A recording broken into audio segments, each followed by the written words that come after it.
Hello again, and welcome to your email marketing class. In your marketing class, you're going to learn how to design an email, how to run drip campaigns, and also how to check your analytics, among all the tips and tricks that we'll pick up along the way. For your email marketing class, you're going to learn email marketing essentials, your email plan, your email copy and design, and then how to automate your emails to respond to certain triggers coming from your users. For fundamentals, we'll basically look at the key concepts of email marketing. But before we dive into that, let's try to figure out what email marketing is in the first place. It is a strategic and targeted marketing via email to interested audiences, usually through the use of updates, sales letters, and industry newsletters. Now, one of the key things to note here is the fact that it is strategic. Now, what this means is that oftentimes when you're sending an email, you just don't send it like an email that you're sending from yourself to your boss or to a friend. It is very strategic in that you want to know what is the best time that people want to receive your content and what is the best time that they can respond favorably to the content that you're pushing out via email. Also, you need to be sending this email to interested audiences. The only people that you have the right to send emails to are people who have indicated interest to want to receive your content, maybe via opt-in forms or by buying products on your platform and also indicating interest in receiving your updates later on in their purchase cycle. Now, how do those emails stack up? You'll be happy to know that over 80% of B2B marketers and B2C marketers deploy email marketing in their digital strategy. That is a lot of companies, and they must be doing it for a reason. One of the reasons why is because email marketing is so affordable, almost free to do at a basic level. For a small business, you can have your email marketing strategy without spending a dime. All you just need to do is to develop the content and learn how to design your emails and be able to ship them out to your subscriber list. And we're going to talk about subscriber list much later. Also, 75% of email revenue are usually triggered by can usually be tracked back to triggered campaigns. And what this means is that when you send an email in response to an action that an individual has taken on your website, it usually has a higher conversion rate. Also, 53% of emails are opened via mobile, and this could be more in Nigeria, where 80% of people connected to the internet are connected via mobile data. So what this means is that you want your email to be optimized for mobile view whenever you're sending them. Now, what types of emails can you send? You can send different types of email, but these are the ones that you can easily start with. These are the ones that you should know how to send at the beginning. And the very first one is announcement email. Is there something going on in your company? Are you going for an event? From a fictitious company that we set up earlier, the Dodo Incorporated company, if they were going to this community event where they want to engage with local farmers, an email announcing that event will be fantastic to get people to know what they're talking about, to get people to know what they want to go and do.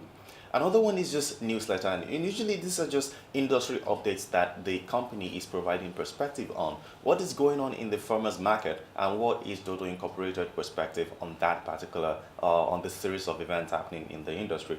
Another one is new product updates. Is Dodo Incorporated launching a new line, a new launch pack? That would be great for individuals, for their customers to know. Also, there are invitations. Your social media content, you can also use your email to boost your reach by taking your social content, putting them on your email and sharing them with your users, with your audience, and also transactional emails and also automated emails like your onboarding emails, confirmation emails. Now, the email example here from Bata, which is a tool that I use to subscribe to my music service in Nigeria, you would see that the example that it's giving me here is an automated email. It's a confirmation email telling me that my new card has been created, and it's one of the emails that you can easily automate to go out whenever a user performs something on your page. The next element that you want to know about is your subscriber list. Now, your subscriber list is the database of individuals who have agreed to receive your emails and who you can legally send emails to.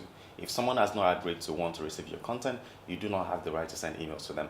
Wow. Now, while the rules in Nigeria around this are pretty relaxed, you want to make sure that your business that you are doing, it's as a global standard, so to say.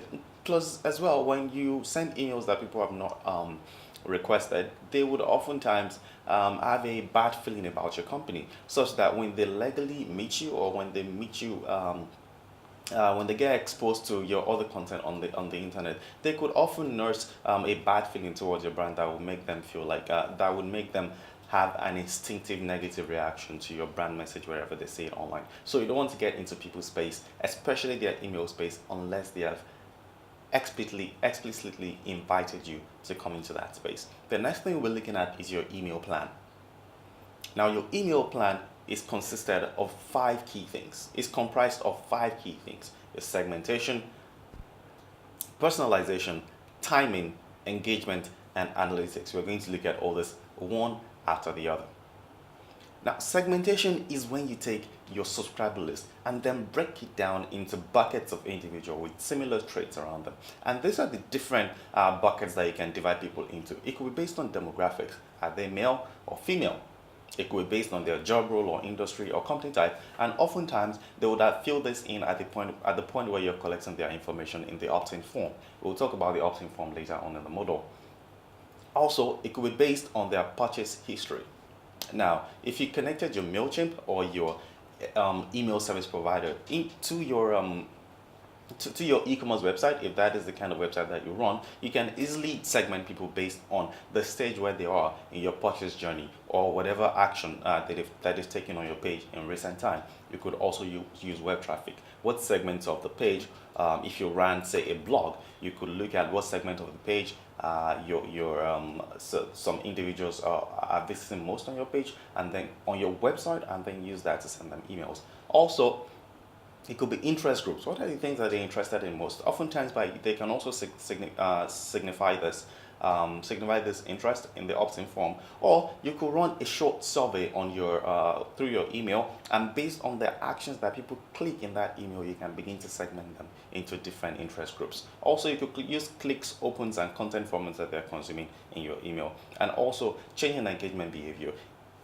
If there are people who have not engaged with your content over the last 12 months, you can easily use the segmentation tool on your email service provider to filter them down and compose a specific and hyper-targeted message to those individuals, such that they know that, oh, this content is speaking to me specifically. And we've seen some messages like this from some of the brands, and some of them usually have this self-pitying line to them, such as, "We miss you," or "Where have you been?" And oftentimes when you see this content, you often want to click through and figure out, oh, what is this person talking about? Why do they miss me? And then you often discover that it's just from a brand who is wondering where you've been and why you've not been to their website in a long time. Usually the way they're able to track you down is just by segmentation, and then they figure out you've not opened their email for a long time, and then they send you that email. The next element is personalization. What personalization allows you to do is to leave recommendation based on history. Oftentimes, like we talked about in segmentation, people are leaving crumbs on your website, and by taking those crumbs and tracking them back and feeding them back into your email service provider, you can easily know what they are doing and how you can recommend things to them.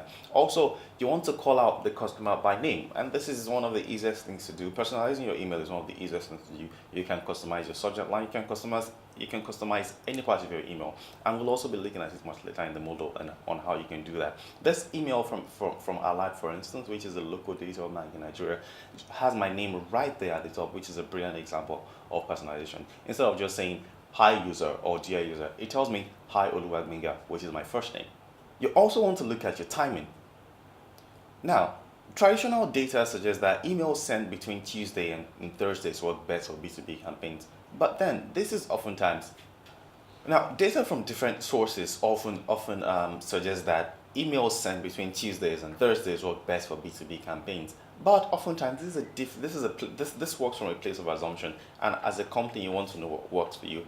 Also, the same thing applies to best times. Mornings and late evenings are best when it comes to sending B2B emails, and even sometimes B2C emails. Also, be conscious of customers across different time zones. Why you want to send your emails, you want to send your emails in the morning and late in the evening, if you have a significant segment of your audience that are in another part of the country that are in a different time zone, you also want to take note of that and make sure that the email is sent at a time that is relevant to those people as well. And finally, you want to test. Ultimately, regardless of the assumption that you're starting with, even some of the assumptions that we've mentioned here, you want to test your email. You want to A/B test and revert to your analytics to see what works best for you as a brand in the context where you're operating. The next element of your email marketing strategy is engagement. Now, this is how you can set foundation for engagement. The best engagement can only be gotten through great content. But these are things that you can begin to do from the beginning to make sure that you're setting the wrong foundation. You want to make sure that you're well copying your subscribers, and you can easily automate this. Whenever new subscribers subscribe to your email list, send them a welcome email. And when you automate it, a particular message goes out to anyone that comes to your email list for the very first time. Also, you want to be consistent in your email send times. If you're sending emails on Fridays, make sure you stick with it. Oftentimes, this will mean that people can know when to expect your content, and oftentimes, this routine helps. Also, be clear on your messaging. Do not mix your messages. What this means is that if today you're sending messages about shoes, the next day you don't want to be sending messages about Bitcoin. You want to make sure that your messages are streamlined and you're sticking to one message. Also, you want to simplify your email. You want to use proper paragraphing and readable font. Now, sometimes you may want to use this fancy font called Calibri. Now, while Calibri is great, you want to make generally people don't react well to Calibri, so you want to use content. And usually, a safe font to use is either Arial or Comic Sans. It's very easy on the eyes, and it's also very soft on the edges. Also, you want to segment and send hyper relevant messages. We talked about segmentation earlier. Oftentimes this helps. When you send content that is relevant to people, they quickly open and react to it as well. Also, you want to always A/B test to see what works best. There is an option in A/B testing for across email service providers that allow you to test your content, and oftentimes you can see the content that people are engaging with the most, and then pick the one that has had the most success and send that to the rest of your database. Also, you want to have clear and specific calls to actions, just similar to what you'll have in social media marketing. Content that are on your email marketing design needs to have specific call to action, which is what you want people to do right after they are done consuming your content. And the last thing to look at in your email plan is your analytics. Your analytics always informs you what you want to do next in your campaign. If you sent an email and it's not performing well in terms of opens, you want to figure out what you're doing wrong. Do you want to test the subject line and see how you can optimize the open rate for your brand, for your email campaigns? But oftentimes you can see a snapshot of how your campaign is doing. You can see how many people opened, how many people clicked, how many of the emails bounced. And bounced emails simply means maybe you misspelled those emails or you're entering them into your database, or those emails are no longer active. And oftentimes what you want to do here is to make sure to remove this, remove emails that are bounced over a period of time and make sure that they are not clogging your database. Also, you can see people are unsubscribing. And while people can unsubscribe from time to time, it's nothing to be overly worried about. Sometimes people subscribe to your email in error, and they just want to fix that error. But if the unsubscribe number is relatively high, you want to figure out what is really going on, and wonder maybe you want to review your messaging that you're sharing with these people, and use that to inform your strategy going forward. At the center of your email marketing are email service providers. Now, these are hosted cloud-based email marketing systems that allow you to manage your database and your marketing emails. They make the process easy from end to end so that anybody can do it. And we'll be looking at one in this email marketing model. There are different options open to you when it comes to choosing an email service provider. There is Aweber, there is Constant Contact, there is GetResponse, there is MailChimp, and so many other ones that people don't even that are not even popular yet. But MailChimp is one of the ones that is the one that is perhaps most easy to use, and is the one that we're going to use in this class. Like we mentioned, they allow you to manage your database and also to manage your email and check your analytics and test your emails, see what works best, and review your strategy and generally just make your email work better. Now, before we go on to look at MailChimp and how we can use it, the first thing you want to look at is how do you build your marketing list? How do you build your subscriber list? And when it comes to building your subscriber list online, these are one of the tactics you can use. You want to maybe promise people coming to your page relevant content. If you promise them that you could send them the best content in the industry every week, that might be something that people interested in your business might want to consume, and that can prompt them to sign up to your newsletter. Also, you could go with the strategy that we called a lead magnet. Using a lead magnet means that you design a content that people are super interested in. Let's say a white paper on a segment of your industry that is particularly difficult to most people. So when you design this content, you put it on your website and you tell people, look, this is a fantastic content, but if you need to get it, you might want to put in your email and some details about yourself, and then you'll be able to download this content. Now, in an example that is on the present slide that you're looking at, this was a white paper from World Vision that speaks to what happens from intention to decision for the new African consumer. And this is the kind of content that our clients, the people that would like to work with, mostly brand managers, will be interested in. And by pushing out this lead magnet, they will willingly put down their emails for us to contact them in the future. And this oftentimes is how we funnel people from lead to paying clients to World Vision. Also, you can offer coupons. You can give free trials of your product or your service, and before people can try the product, you can let them drop their emails such that you can continue to speak with them in the future. Also, placing an order on your platform could easily allow you to get their details, because in the process of placing the order, they also enter their details onto your platform. Now, you don't have to limit your email subscriber list building to online. A brilliant way to get sign-ups to your email marketing list offline is through events. You can organize events, and if people want to attend that event, they may need to register with their email, and that is one way to simply pull their email from that platform into your subscriber list. But you want to be clear that you will be sending them promotions and marketing messages further down the line so that they know what to expect from your brand. The next thing we are going to look at is email copy and design. In email design, we're going to look at design elements, your subject line, your email copy, the design of your email, which is how you combine your copy and your line and all the different elements, and then call to actions and images. Your email design is how you combine all of these elements, your call to action, your images, your email copy, your subject line, to create a document that people, to create an email that people are interested in consuming. Now, these are all the elements that we're going to look at. We're going to look at your subject line, your body copy, your design, your call to action, and your images. Let's dive straight into the subject line. The subject line determines the open rate, and oftentimes when it's urgent and teasing, it works best, because when it's urgent, people want to react to it immediately, and when it's teasing, in that it is providing just enough and not too much information, people want to figure out what is going on behind this email, and then that gets them to open it. Also, your email subject and body must align. Oftentimes people share a really a wonderful subject line just to get people to open, and what happens is that when people open it, they get underwhelmed because what has been promised them is not what they are seeing. You don't want to do this, because oftentimes this might prompt a rash of unsubscription. Now, these are some examples of subject lines that you might want to consider. When you're making an offer, an example, a line like 5-week webinar series on Bitcoin could easily get the attention of your audience. Also, you can appeal to self-interest. Most people are self-preservative in nature. So if you told them, if you give them something that would help them be better at their business, or that would allow them to, say, improve their bottom line, they'll be totally happy to jump on that. An example like 6 ways to build your mailing list without spending money is something that people will be absolutely interested in, because, building your mailing list without spending money is perhaps one of the things that people want most when it comes to their email strategy. Also, urgency. Early bird tickets close tonight. People want to figure out, oh, I need to get on that immediately, and then they react quickly to that message. Also, news, announcing new dollar card options. This was an email that Alert sent to me earlier in the year, and while my account had been left dormant on the platform for a very long time, when I saw this email, I figured, oh, I would like to use the dollar card, and then I opened my account back again and made it active just by this email that they sent me.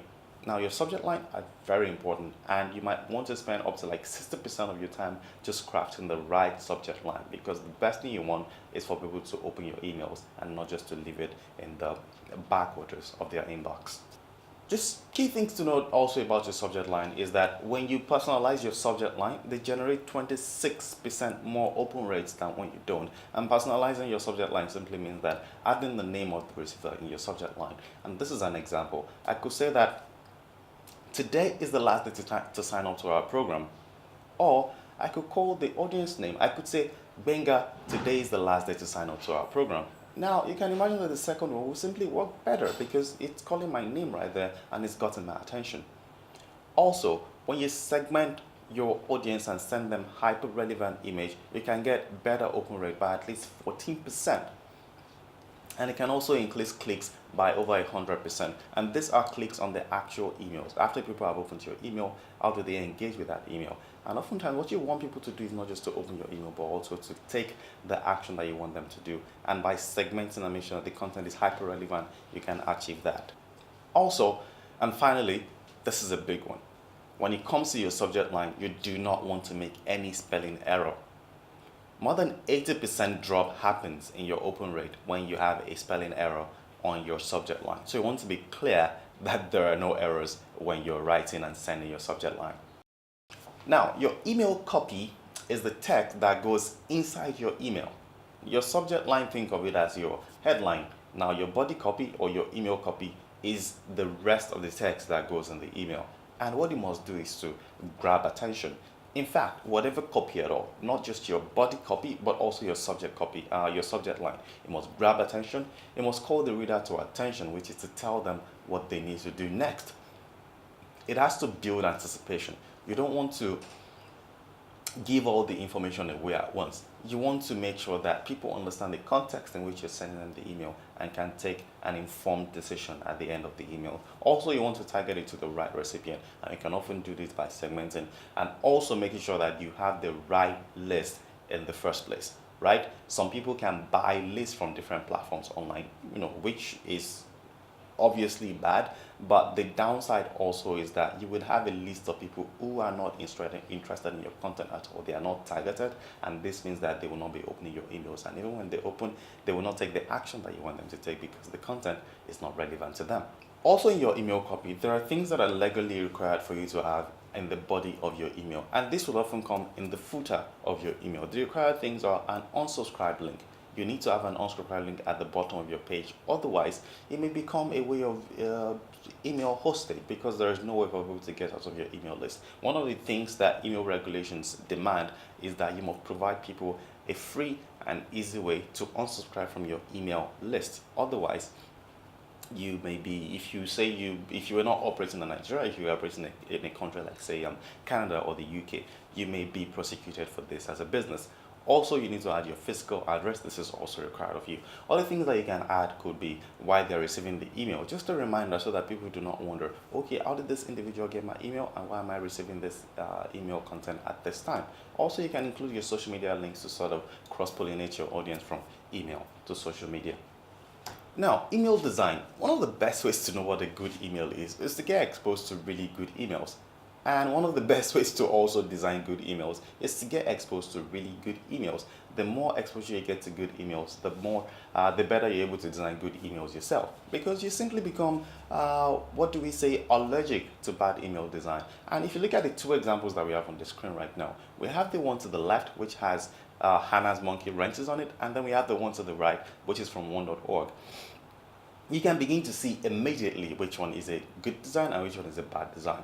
The email from one.org has really a lot of white space, kind of like similar to what you have in Anna's Monkey Wrenches. But what you see in the one.org email is that this white space are not haphazard. They are properly measured and they are properly spaced compared to what you have in Anna's Monkey Wrenches. There are other elements here that we can begin to point out. In Anna's Monkey Wrenches, the subject line has a lot of exclamation marks. You don't need a lot of exclamation marks. It's almost like you're disrespecting your audience by screaming at them.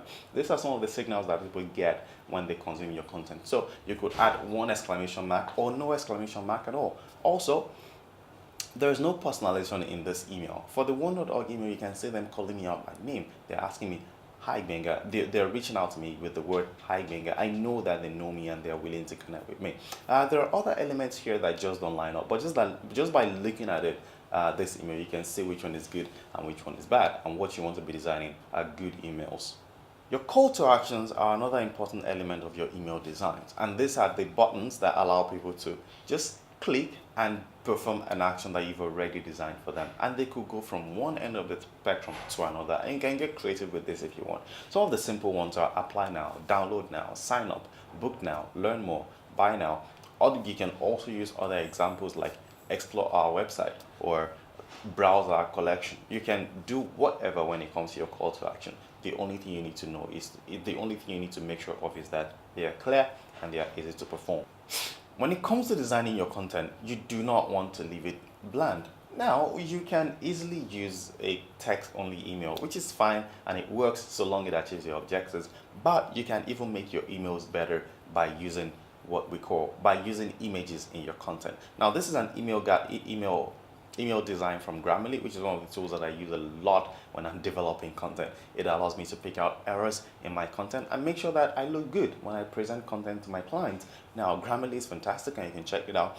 But for the purpose of this class, we're looking at their email design. They've used really minimalist looking images in this design that make sure that the eyes can rest in all that content that is being consumed. So you want to make sure that you're using your brand assets in your email strategy. You want to use your product photos. You want to make sure that you size your images in a way that they are not too heavy to be downloaded on mobile phones. You also want to use the less than 25% rules, which means that your images should not be more than 25% of your overall content. And you can see that in the Grammarly email that we have here. The image is just occupying a section of the overall content that is inside the email.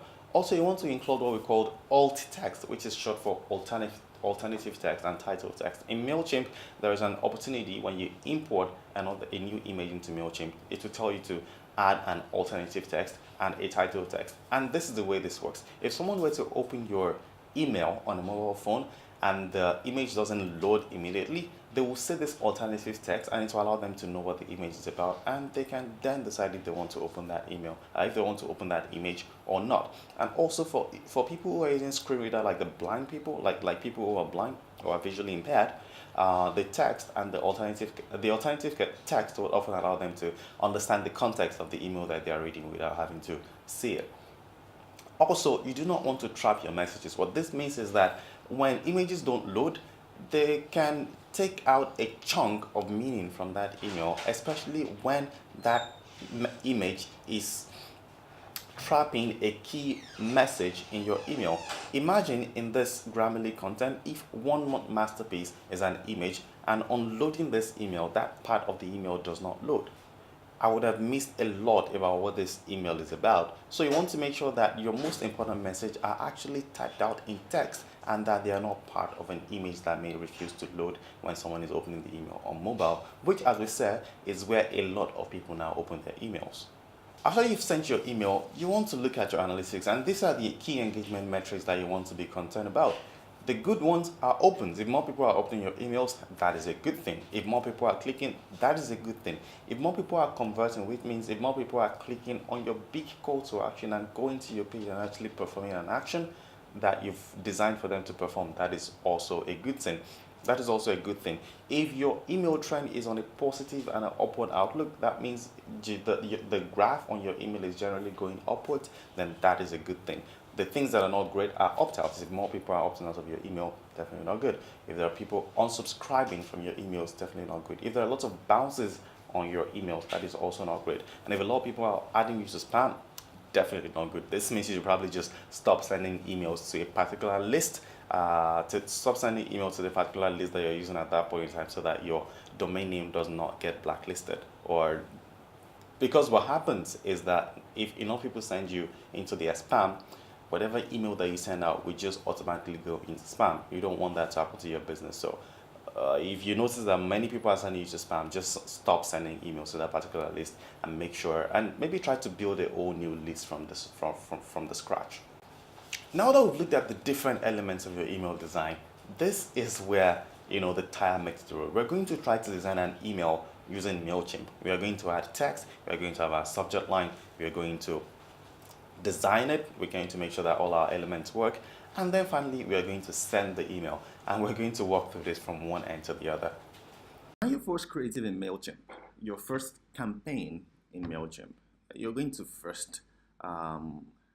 have to sign up to MailChimp first. MailChimp is an ESP that we've talked about that allows you to create campaigns easily, but also to manage your database and get analytics on how your campaigns are performing. So let's start. If you didn't have a MailChimp account, you would have to sign up for one, and the account is free. And by clicking on this button here at the top right corner, you can enter your emails. Now, I've already signed up with all the emails that I have, right? So I would not need to sign up again. But if you want to sign up, it is easy. If you have a Facebook account, if you open the Facebook account, you can certainly open a MailChimp account. But when you're done, you're going to have to log in. So I'm going to just log right in. And when I do that, I will be on this page that tells me to create campaign, and it's also showing me some analytics. But just ignore all this, okay?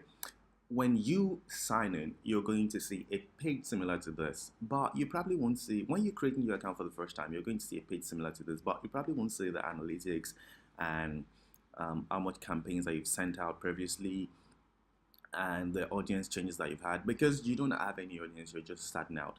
So, but do not worry, okay? The first thing you want to do is to come here to where it says create campaign. And here you're going to see options on the things you can create. You can create an email, you can create an ad, you can also create a landing page. But before we go ahead and create a campaign, we want to create our list first. And usually, when we talked about this earlier, your subscriber list is the list of people who have told you that they would like to receive your emails. They have indicated interest in the content that you are developing and distributing. And oftentimes, to create your list, you would have had a list of names and emails and other details that you've gotten maybe from an event that you attended, that you got people's emails, or from a lead magnet that you shared and people downloaded. And oftentimes, those names and emails would be in a document, in an Excel document like this one. So in this sample, I have about 1, 2, 3, 4, 5 names on my list, and I have their emails, and I also have their companies. You can have as much details about them as possible. Now, when you think about it, the more data you have about people on your database, the better, because it means you can personalize your emails better, you can segment your emails better, and that means that you can send out hyper-targeted emails that gets their attention and also get them to perform the action that you want from them. But for the sake of this email, I've kept it to the most important detail, which is email name. Company is just for fun. So the first thing I'm going to do is to create a list. I'll come to the top right corner here, and I will click that, and then I will click this one. It's going to show me this page where it wants me to enter all the details about the list that I'm creating. So I'm going to enter this is straightforward list name, test, Lucky Bag Shop is the name of the company that I'm doing this for. Default email address, I'm going to use my email address. Now you can use any email address. You can use your personal Gmail. If you don't have a company email, you could use a Gmail at gmail.com. I could do this, but I'm just going to use my official email for this one. Default name, I could change this to anything. I could change it to Benga from Wild Fusion. I could call myself T-Rex. I could call myself anything, but you want to use depending on the kind of company that you run. Okay, you could make this a rather fluffy and fun name, or you can make it super serious. You could actually give it your full name, Benga Malaja Wild Fusion. So they know you're serious. Yeah. The next thing you want to do is to add a reminder as to why people are on your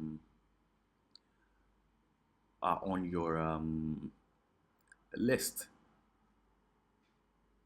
A quick break. Dial, cut this part out and rejoin it when I begin. I quickly want to put out a fire.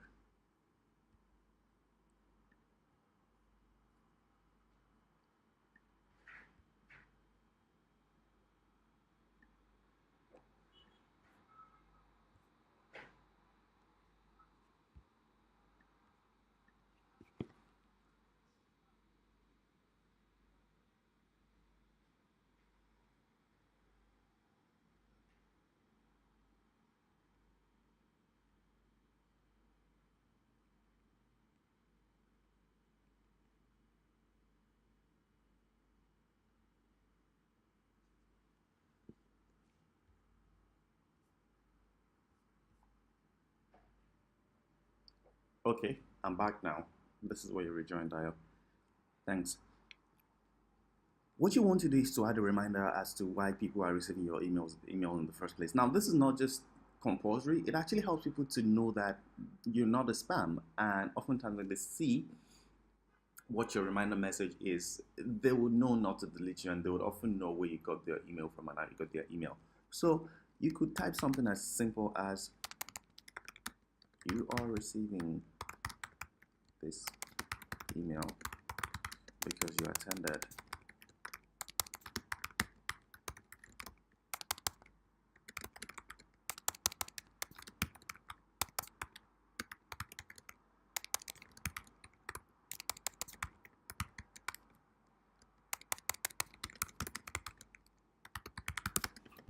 boom. Now people won't confuse you for some random spammer that got their email off of Nairaland or something like that. They will know that, oh, this is an actual person, and remember how you got the email in the first place. You can add all these other details, the address, city, and all that. And usually this you would have entered them at the sign up process. You remember entering this when you signed up? Yeah. So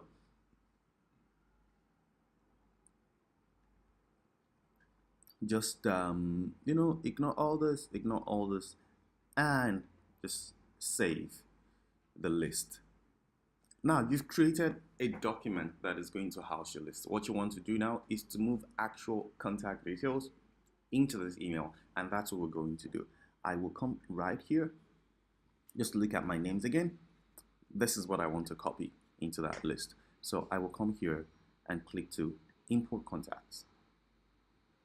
There are three options that I can import contact with. I could use a CSV or tab delimited text file. I could copy and paste, and I could use an integrated service. Integrated service are just CRMs and other software that you can plug into your MailChimp to pull emails into a particular list directly. But I don't want to use any of this. I just want to copy paste the document that I have here, the contact that I have there into my email list. So I'll click on next at the bottom left corner there, and I will come back to my email here, to my Google Sheet here, and I will copy, Control C, and I will come here and paste, Control V, Command V on the Mac, and I'll just click on this. Do not worry, this looks like a generic code soup right now, but don't worry about it. It's all going to make sense. So just check this click wrap here and go to the bottom right corner and click next. The next thing you want to do after you've done that is to match the colon name to the details in there. Now, these are first names. So you'll come here under the colon name and click on first name, which is what that colon is, and then save. The next bit is email address. The engine has already read this to figure, oh, it's email addresses. So it's already giving you what the right colon name would be. But if you feel, these are not email addresses, you can change it, but the ideal addresses, so we're going to keep them the way they are. The next bit is the company. So you'll also click here and look for a company. But as you can see, there is no company name here. So what we want to do is to create a new colon name called company. So we'll click on create new colon name, and then we'll type in company, leave it as text, and save. And that is it. All the colons are matched, and by the time we click on next, it's going to ask us a few more questions. Are these people subscribed or unsubscribed? And all that. You don't have to worry about any of that. Just click on import. And all these emails will now be on your mailing list that you have created, test Lucky Bike Shop. And the reason why multiple lists exist is so that you can make sense of your email database, right? You don't pull everyone into one database, because that way you won't really know how to manage them. So there are different lists for different purposes. You can also merge lists if you want to. And you can always look around MailChimp for how to merge lists. It's pretty easy to do. So for now, we have our list. So what we want to do now is to send an email to this list. So let's go create an email. I'll just go right to the top here to click create. I'll create an email, and I want to create a regular email. So I want to give it a campaign name, Lucky Bike Shop, new bikes a lot. I will click to begin. What opens up to me is a series of fields that I need to fill. I need to fill the to field, the from field, the subject field, and the content field. The to is what list am I sending this email to. So I'll click to edit it, and I will choose this list that says test Lucky Bike Shop, because I'm sending an email on behalf of the bike shop. So I'll just do that and click to save. I'll come to this from and then click to add from, and I will remember when I was creating that list, I added from a default from name there, and that is what I'm seeing here. So I could change this to whatever I want to change it to. Even at this point, I could leave it at this, but I could change it. I could say Benga from Lucky Bike Shop, or I could just change it to Lucky Bike Shop, not Chic Shop. I could just change it simply to Lucky Bike Shop.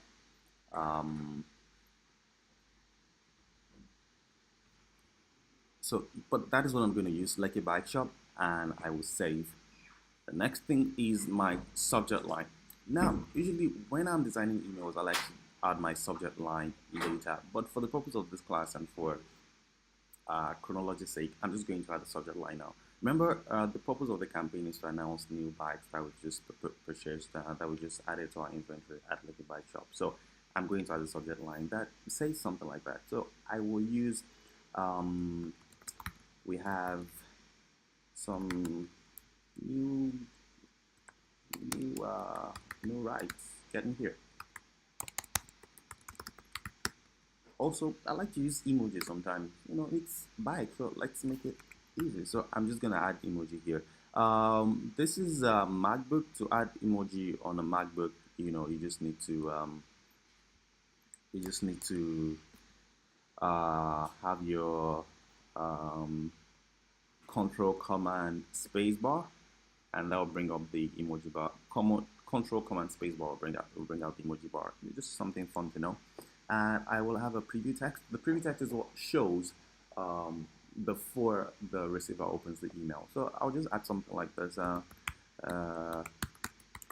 a bike shop. That's something for you. You don't want to miss this. Just short and sharp. So also, I want to also check this to make sure that I've not made any grammatical error. Because remember earlier in the class, we talked about our grammatical errors.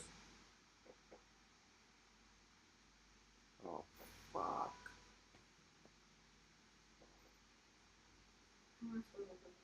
Yeah, why does it do that? How far have you gone?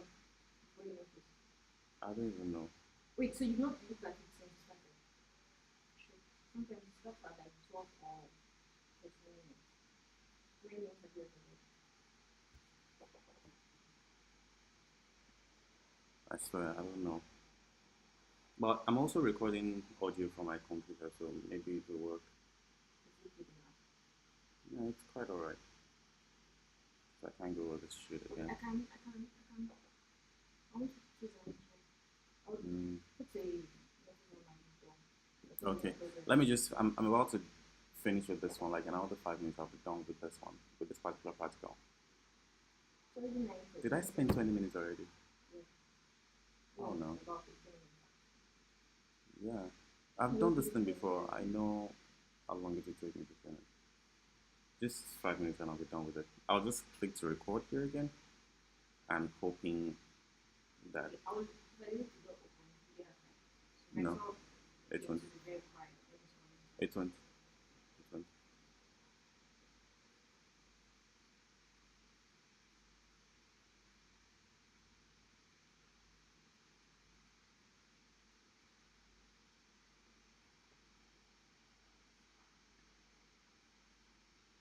I will add my subject line and a preview text. And after I'm done with that, I will just save. And now we come to the big part of things, which is the content, the actual email design. So I will come here to design my email. there are many options open to me when it comes to designing my email. I could use layouts, I could use themes, I could also explore some previous templates that I've saved in the past. I could look at previous campaigns and simply replicate them if I want to. But for the purpose of this class, let us use a theme. Okay, we'll use a theme, and let me find a good theme here that is easy to use. Let me use this one right here. It's modern looking, fresh, and we'll just run through very quickly.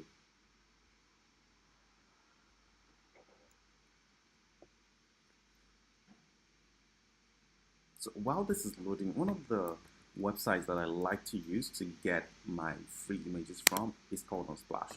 Now, as a business, as a small business, you could get away with using some pages from Google Images, but you don't want to do that because it might invite some trouble to you on the long run. So oftentimes I like to use Unsplash because the images are free. So I'm looking for generic pictures of bikes that I'm going to use in my content. Now all I have to do here is just to edit the text to fit what my goals are. Okay, and I'm just going to show you how to do that. And by just doing this, you can begin to see how easy it is to use MailChimp. So this is the name of the company. So I'm going to change it to mine, Lucky Bike Shop. Okay. Remember, I have a Lucky Bike Shop logo. I could also use that if I want. So let's see here. Um,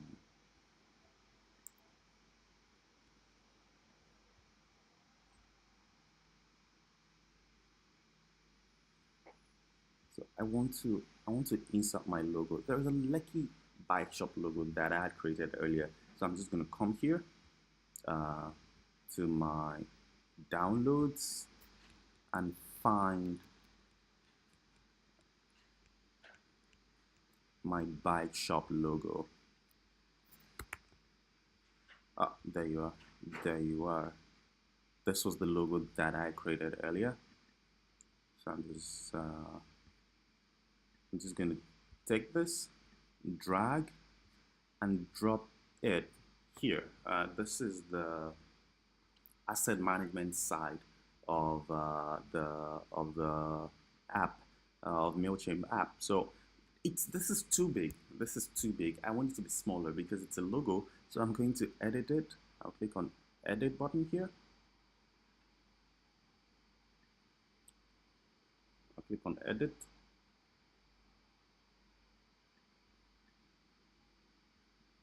Okay, let me save and close first. Let me click again. Edit. Good. What I want to do is to resize this. It's too small. I want to make it smaller. Let me make it 150 by 150 and see what we have. It's a lot smaller now, and I'm just gonna save and see what I have. Save and close. Fantastic. It's a lot smaller now, right? It's a whole lot smaller. So I'm just gonna leave my logo there. So my logo is obviously not that great. It would look better if it was a PNG image with a transparent background. But we're just gonna work with what we have for now. Lucky Bike Shop helping um, um, pet-friendly transport for hip millennials. Right? That is that's what I'm going with. I'm just coming up with this thing, so that might sound pretty pet friendly. Pet friendly transport for hip millennials. Great. So I use a tool called Grammarly that really shows me Grammarly right here. That shows me, when I'm making mistake in my copy, and it really helps me to to reduce instances of errors that I make. So we've designed our top here. and you know it's looking pretty good, but there's still furniture in the background, so we want to change that background that says furniture. But before we do that, let's quickly change this button here. So this button here says browse collection. We can change it to shop bikes, and also we get to add our web URL, which is where the button goes to when you click on it, right? So let's just come right here. Oh, you know what? Let it just lead back to wdc.ng, okay? For now, until we design our own website. Now, I can also play around this button if I want to. I could make it a different color. I could come here and make the color similar, uh, uh, almost like the color of our logo. Yeah, right there. So it's this is similar to this now. So fantastic. So I could also change the border radius, which is how curvy the edge of the button is. All these things are just design choices, and you can, you know, choose whatever you want. I usually like my buttons to be, you know, curvy on the edges. So I'm just gonna save that, and you can see it, the edge is a bit finer now. Let me increase the radius to about 20, and it will look almost like exactly that's how I like my buttons. Now you can design your own buttons however you want, okay? There are no hard and fast rules about these things. So the background is still looking furniture-ish. I want it to look, I mean, to be bike looking. So I'm going to find a picture of a bike here that I like and then use it as my background, okay? So millennials, bikes, you know what? I like pictures with human subject like this one, but for the purpose of this class, I like the fact that there's a lot of space to play with in this particular picture. So I'm going to use this one. I'm just gonna download free. Also, it's always good to give credit, so I'm going to copy this and find a way to give credit to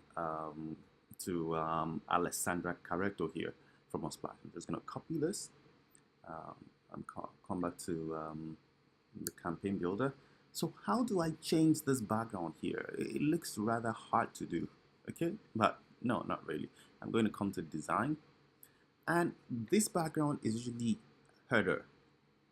Let me see if I'm getting, yes, this is the header.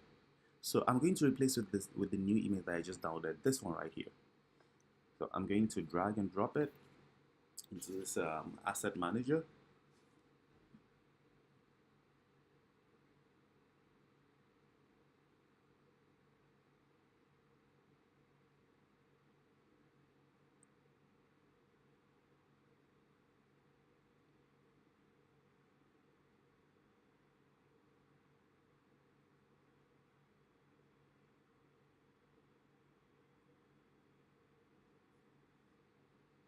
After it's done downloading, it will replace the image immediately. You saw what happened? The image got replaced right away. So that is about it. So Lucky Bike Shop, Shop Bike. Now this is not looking. This is looking like it's getting lost in the background. Plus, I'm not sure. I'm not sure I like the the amount of space that I have here, so I want to try to reduce it. I want to reduce this space. I want to reduce the space. I want to reduce it to about it's even more now.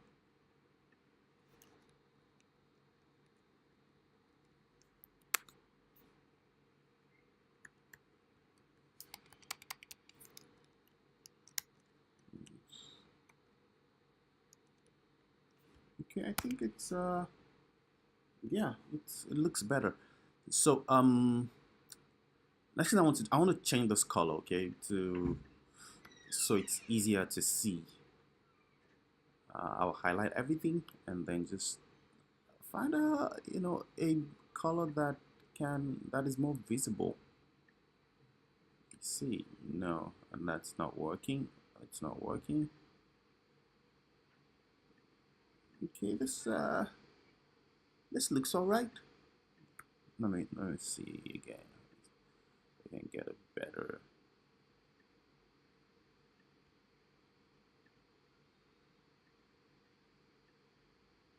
No, that blends in even further. Let's see. Lucky Bike Shop. You know what? I'm just going to use green because I have green in my logo, and I think it's really going to work. Not that kind of green, but more earthier. Too bright, too bright. Okay, I think let me check the spectrum here. Not too much. Anyways, so for the purpose of this class, I'm just gonna stick with this one. I will save and close, and my header is ready.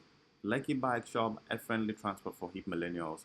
Shop bikes is the button there, and I will come here. So oftentimes when developing your emails, your content will be ready. So all you just have to do is, copy, paste, and non-search. But for the purpose of this class, I'm going to use lorem ipsum text for most of this. Okay, lorem ipsum text.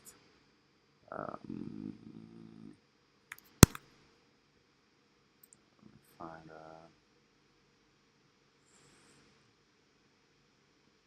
fantastic. So I'm going to just copy a section of this of lorem ipsum text.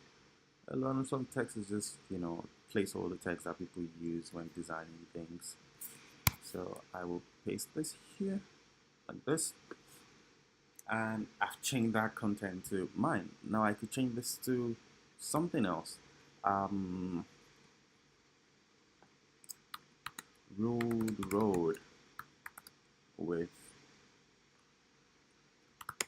new Reebok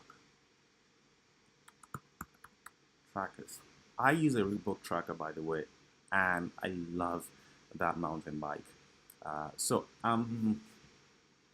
The next thing is I want to change the pictures here and the text here, right?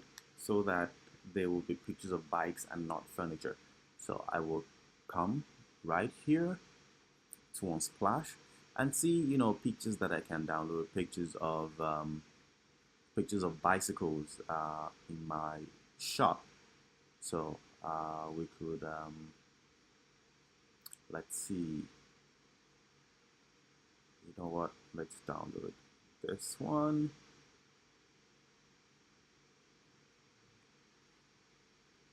Let's download this.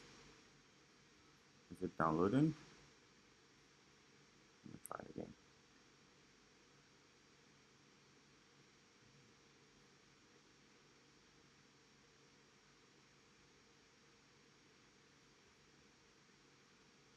That is not downloading, and I don't know why. You know what, let me try to download another one.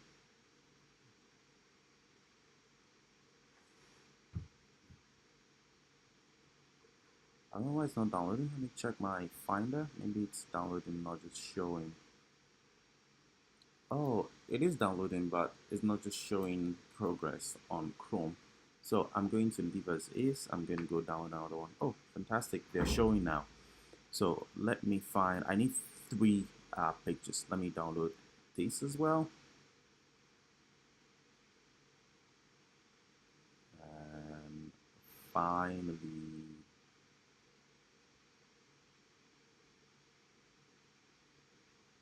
oh, I think I have 3 already. 1, 2, 3. Great. So all my pictures are ready.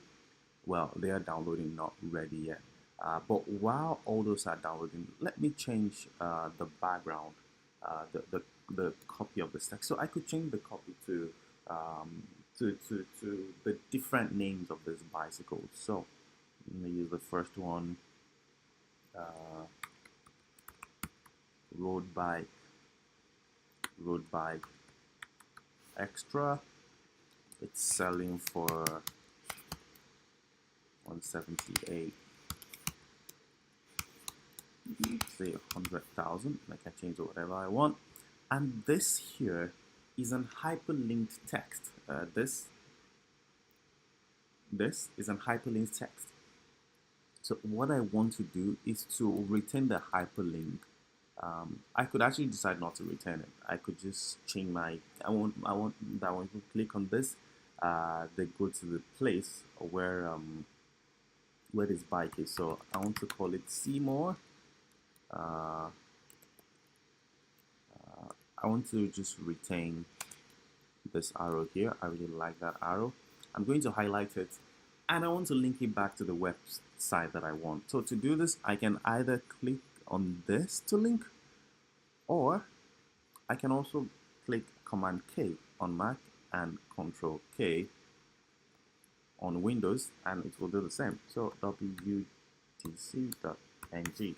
I'm just linking to wdc.ng for the sake of this class. And you will see that it's hyperlinked again. See more. I could use shop now. Yeah, shop now.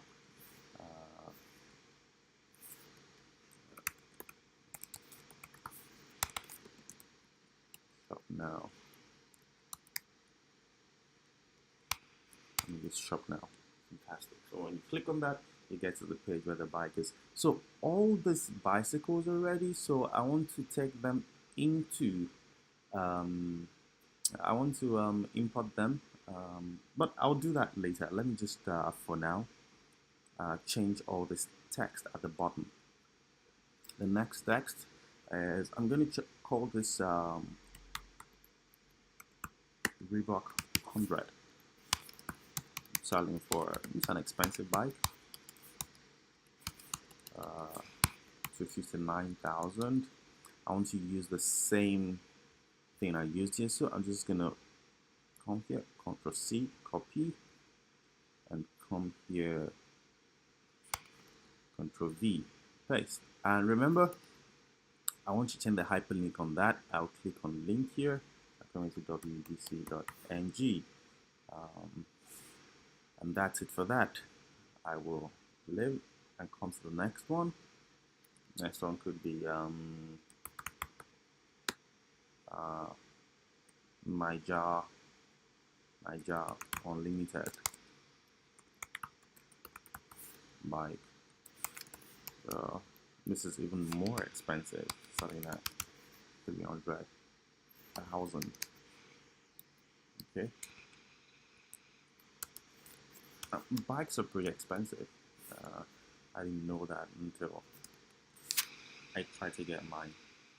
And the next thing I want to do is delete that, and then Ctrl V again, and then I highlight Command K, and then I type in the URL wdc.ng, insert, and that's it.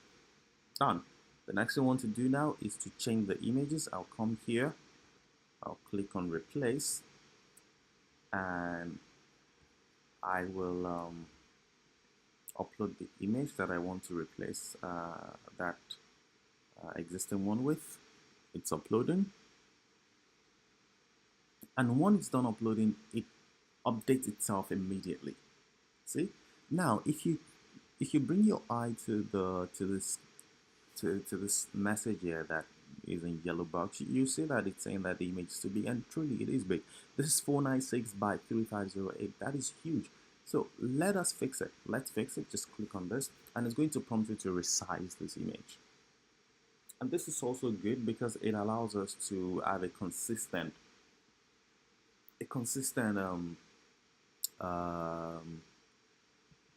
size for our image. So we can apply this here just right away, fix it, save, and that yellow box is going to disappear because that by resizing it has reduced the size of the image. If you click out, click back in, and click back here, you see that the yellow banner is gone. But we also want to do something. We want all these images here to be consistent. Yeah. So what we want to do at the very beginning is to get the same dimension for all the images in this right here. So I'm going to click to edit, and I'll go to crop. And in cropping, I'm going to use a particular. So let me use this one. I'm going to use 5:3 cropping dimensions. and I'm just going to save it. I can still see a lot of the bike. Everything is good. So I'm going to just save that. Now, that is fantastic. It's good. The next one, remember we use 5 by 3. Do not forget that. It's very key at this stage to remember the dimensions you're using. So I'm going to drag and drop another bike photograph here. Now remember, when you are designing yours, you want to use the, actual bikes that you have in your store, actual product that you have in your store. Okay. So again, when it's done uploading, it replaces automatically. This is taking a while to load, but we'll see it in a few seconds. Let me click out and back in.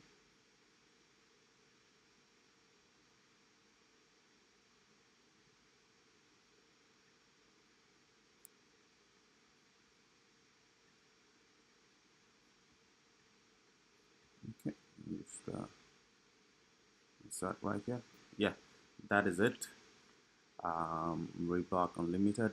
Also, it's big, so instead of going to fix it, let's just go straight to resizing. I mean, to cropping, and that is going to fix the problem once and for all.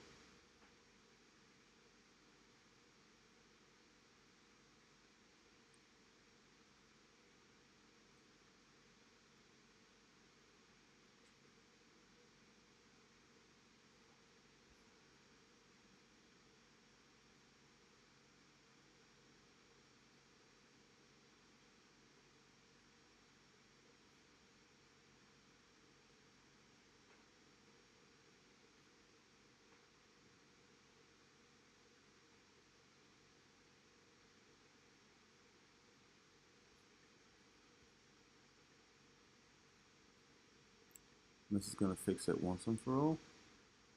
Come here to crop.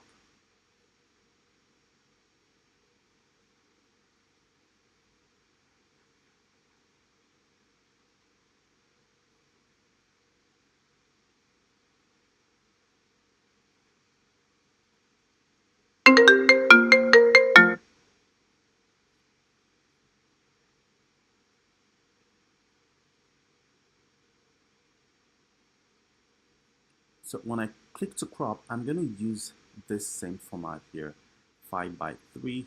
I'll just drag this down so I can really see the bike, and I will apply. And this will do two things. It's going to resize the image as well as maintain the same dimension as the previous image that I used, as the first image that I used in the email. And the reason why that is important is so that everything is similar, everything is aligned. If you look at this last picture here, you would notice that it's bigger than the rest. That's why that we use the same dimension for everything. So I will come here as well and replace this. I will drag in the bicycle picture, and that's going to replace that right away. And I can see the yellow bar here as well, so I'm going to edit. I will crop. I will use the same dimension, 5 by 3. Click to apply. Save. And all is good now, right?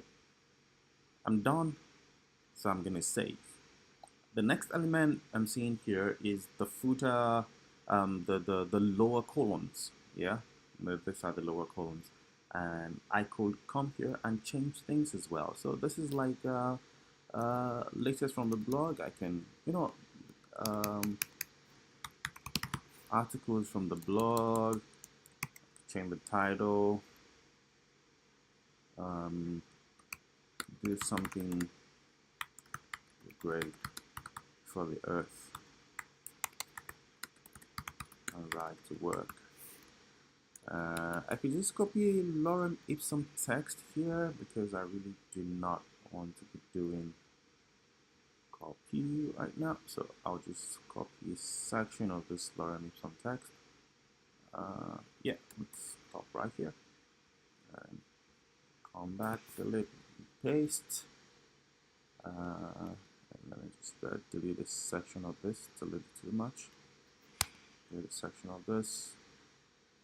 Fantastic. And you know what? I like this call to action, so I'm just gonna change. Just gonna change this to read more. I'll come here, Command K, like we've done many times before, wdc.ng, and I will insert it. Again, I want to change the picture of this furniture here to the picture of the bike. So I'm just gonna come here and drag in one of the bikes that I used earlier. You know what? I'm just gonna click on this one. I'll click to insert, and this is not looking the way I want it to look. I want it to be vertical in orientation. So I'm going to edit. I will come to crop, and I want to use a vertical. I'll just double click on this and it's giving me a vertical look. To it. I want something that is yeah,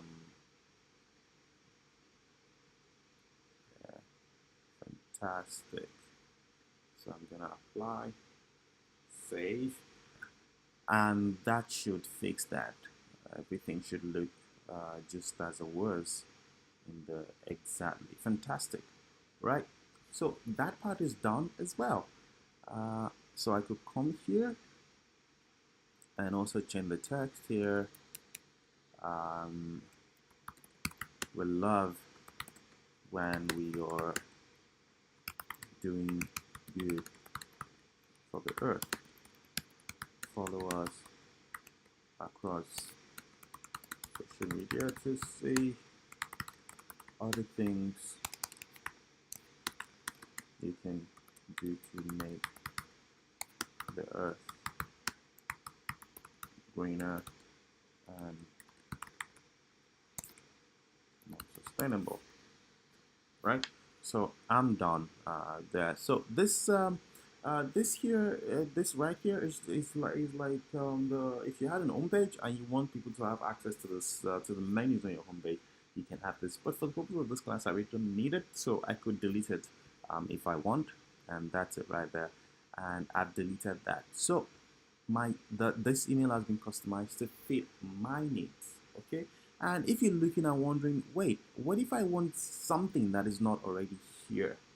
Yeah, all I just need to do is to click to edit design again. And if you need a content that is not already in here, all you just need to do is to come to this right corner on the content and drag and drop what it is you are looking for. Now, I need a divider, for instance, to divide this spot from this spot.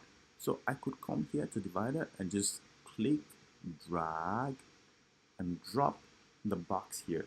And I have a divider right here. Can you see it? That's my divider right there. It's dividing this section from this section. I could play with my divider. I could let me change the color of the divider to something just kind of like similar to my logo color. Okay. Fantastic, great. So I have that, and I want something of that nature here as well. So there's already a divider here, but it's not visible. So I'm going to delete it and then drag another one there. I could simply duplicate this block and then drag it all the way to the top. I'll click on this right here and drag,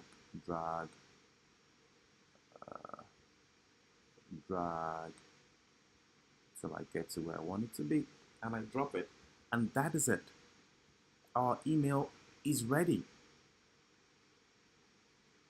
Everything is ready. I'm just gonna save and close, and it's going to show me this is checked, this is checked, this is checked, this is checked, and my email is ready.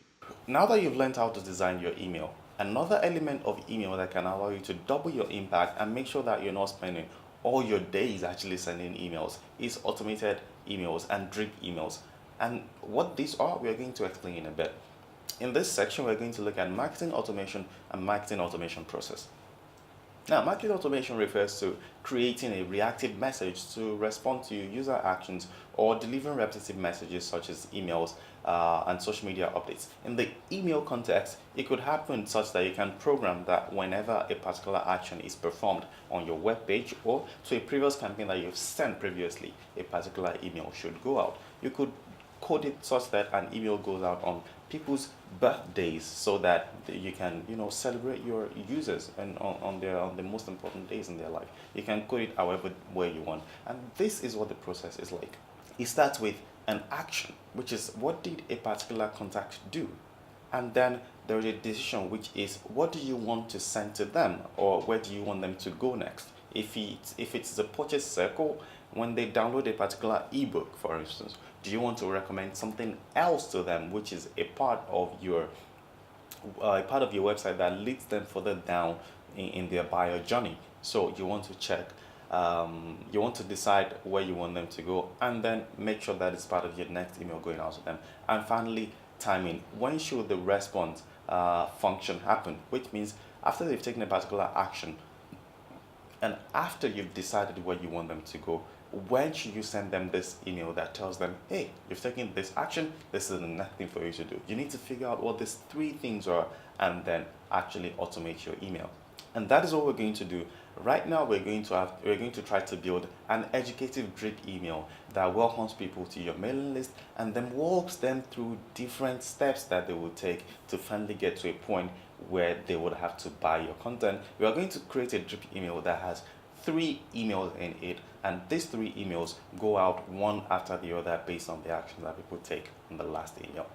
One of the best examples of an automated email are drip campaigns. And drip campaigns are just email series that are designed to go out at specific time over a timeline. So I could say whenever new people sign up to my email list at Lucky Bike Shop, I want them to receive a series of 3 emails that allow them to ride safely in Lagos. Because, riding a bicycle in Lagos is thrilling, but also very dangerous. You could get hurt very easily. So safety on the road is quite important. So we want our people or our buyers to be safe on the road. So we'll give them 3 emails that will go out over a period of, say, a week, giving them tips on how to stay safe on Lagos roads. So let's go ahead and design that email. So I will come to MailChimp. Here. Just go back to the campaign page where I'm able to create a new campaign. And I will come here and I will click on create. I will come here where it says create an email. And instead of clicking a regular email like we did the last time, I'll come to automated email. And this one, I will use welcome new subscribers. And when I click on that, I'm going to have 3 options open to me. I would have the welcome message, onboarding series, education series. I'll click education series and it's going to load, and I will change this campaign name to LBS Welcome Drip Safety on Lagos Road, so I really know what's going on. And what email list do I want to send it to? I want to send it to the Lucky Bike Shop list. So I will click to begin. Now, this is a series of emails that MailChimp has suggested to me, and this series of emails is called a workflow. So in this particular sample workflow, I have 3 emails, 1, 2, 3. If I want to add more emails, I can simply come here to add another email to it, but I don't want to only need 3 emails. When you have this, 3 key things I want to notice are your trigger, the schedule, and the email design. First thing I want to do is to edit the trigger. When should the first email go out? I could say this first email should go out after a subscriber joins my list. This test Lucky Bike Shop. And when I know the email list that I wanted to go to, I could change the trigger to whatever. I could say after they received the previous email, or after they opened the previous email, or after they did not open the previous email. But in this case, I don't want to change the trigger. I want the trigger to be as is. Immediately they subscribe to my list, they should receive the email. I also want to click on this such that they receive the email when their details are uploaded imported from MailChimp. But I don't want them to wait a day. A day is too long. I want it to be, say, after 3 hours after they've subscribed, and that's it. They will begin to receive my email. So I will update this trigger. That is done. Also, I want to check my schedule. So I don't want people to receive my emails late in the midnight or something as such. I want them to receive this email only between 8 a.m. and 9 p.m. So that is what I'm going to do. I'm just going to change that to reflect that, and they can receive it any day. Actually, I don't want them to receive on Sunday because from my experience, sending emails on Sunday really just don't work. Saturday as well. Again, we are working from a base, from a place of assumption here, right? Sometimes sending emails to some people on weekends is actually perfect, but for my assumption, I don't want to do that. I'm just gonna send on weekdays. I can check my analytics later on and see what's really working and then update based on that. So now that we're done with that, I want to actually design my email. So I'll click to design email. I'm going to name my email. This email is Drake email number 1, and then I'll change the subject line. Writing for the fourth time. Keep the lights on. I learned this lesson firsthand while trying to ride in Lagos in the night.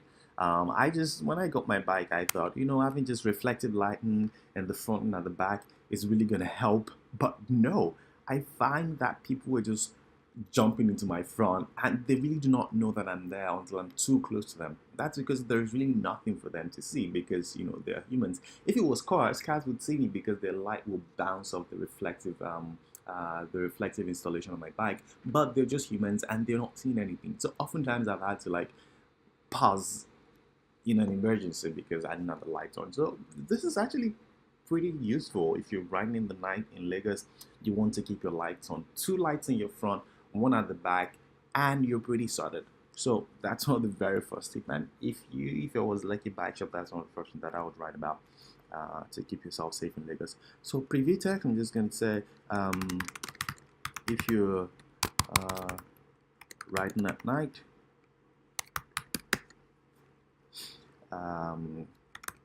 don't rely on your reflective installations. Get the lights and let them shine. Right. So I'm going to change this from being on Elijah from Altigen to Lucky Bike Shop, and this is the name that will show in the sender field. So I want to just check my subject line to make sure that things are good. There are no typos. Typos reduce engagement, so I don't want that to happen. So writing for the first time, keep the lights on. If you're writing at night, don't rely on your reflective installation. Get the lights and let them shine. Great. So I think we're good here. So I'm just going to move on. The next thing I want to do is to design my actual email. Kind of similar to how you would design a normal email. There are options. You could use the layout, you could use themes, you could use saved templates or previous campaigns that you've sent out. Okay, or you could even code yours. For the purpose of this campaign, I'm just going to use a simple text layout to design this email. And I'm just going to edit. Is this like the previous one? I'll Control Alt. I'll click on this pencil button here. I'll Control A to highlight everything, and I will edit it. Let your light shine, right? And I'll just come here and talk about writing and all that and how to keep your lights on, the type of lights to buy. And I can even hyperlink to some of those lights that you can find at Lucky Bike Shop because we supply everything, right? So, but for the sake of this class, I'm just going to use lorem ipsum text, and right here you have other metadata about the email, the different the mailing address of the sender, a link for people to update their preferences or unsubscribe from the list, and other bit that are important to this email. And finally, I could also just have a final.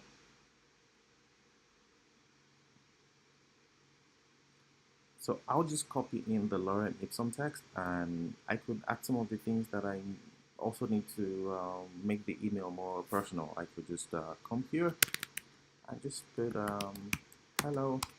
The way to personalize your email is to use what we call merge tags. And if you click on this merge tag right here, you can just find the detail that you want to add, from company to first name to email address. I just need first name here, so I'll just click on merge tag, first name, comma. And by the time this comes out, it's going to come out as something such as hello Benga or hello whoever else I have on that mailing list. And then I'll have this here, yours, Benga from Lucky Bike Shop. And that's it. It's customized, it's all good. I can save and close, and I can preview and see if this is looking good. So I can come here to this preview and test, enter preview mode, and I can click this to get a live preview. So it will show the name, so you can see it here, hello Demola, yours, Mega from Lucky Bike Shop, blah blah blah. This section here, right underneath my name, is bleeding into the metadata part of this email. I don't want that to happen, so I'm going to go back to edit it such that there is a divider dividing the upper section from the lower section. So I would take this and drag it here, just right underneath my name, and I would change the color such that it's visible. No, what I want to change is not the background, but the color of the line itself. So I will come here and just make it a dark one, very bold and unmistakable, and that's it. So there's a clear difference between the email and the metadata now, and that's it. I'm done. I will just click to save and continue, and this will get added to my workflow. So whenever new people get subscribed to this particular mailing list, this mailing list that says tests Lucky Bike Shop, this is the first email that they're going to receive. And I can also code it to get 2 or 3 more emails that they'll receive after they receive that first email. I'll just come to the second email in the workflow and then change the trigger. I want this email to go out immediately after a subscriber is sent the previous automation email in my series.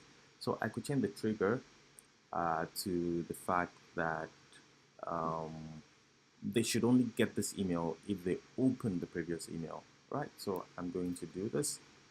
A subscriber opens the previous email in my series. That is the only reason that they'll receive this particular email that I'm sending out. So that is it. And I want them to receive this 2 days later, not immediately after that previous email, because it's going to be too much content. So I will do that and then update the trigger, and that is it. It's all good. I don't want people to receive my email unless they're super interested in it. So that is why I've done that. Again, I'll edit the schedule. I want this to only go out in the daytime. If we can actually read 8 a.m. to 9 p.m. Brilliant. And when that is done, I will come to the actual design of this email. Now, we know how to design email by now, so I won't go over that again. I will just change the name, Drake email number 2, email subject line, keep your eyes on the road. Yeah, sometimes when you're riding, you're tempted to look to your side or look to your back and see what car is behind you. Now, no car in Lagos is intentionally going to run you over.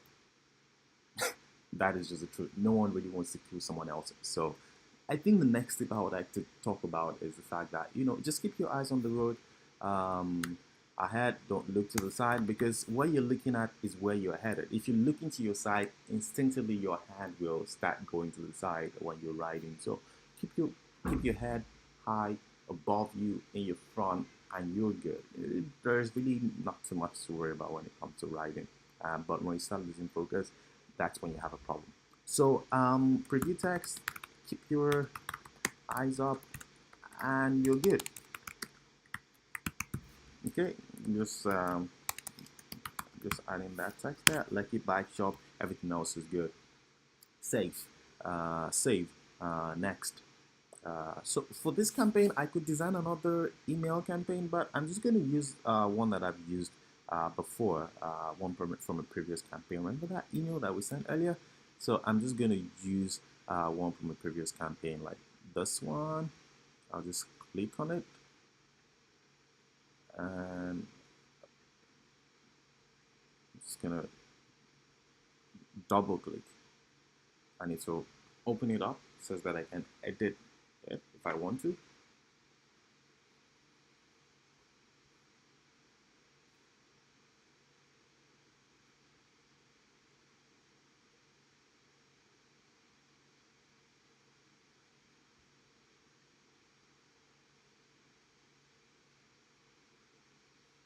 So I have my email here. I don't want to do much of editing. I'll just save to continue, and this will get added to my workflow, right? And you can see here it's added. Next thing is I want to change my third email. Third email, I want it to only go out to people uh, who did not open, right? People who did not open my previous automation email, and I want it to go to them 2 years after. Give them enough time to process what they've received earlier. And I'm going to update the trigger on that one. Again, I'll edit the schedule like I did before to only go out. I'll edit the schedule, only go out in the daytime, yeah, to 9 p.m. Great.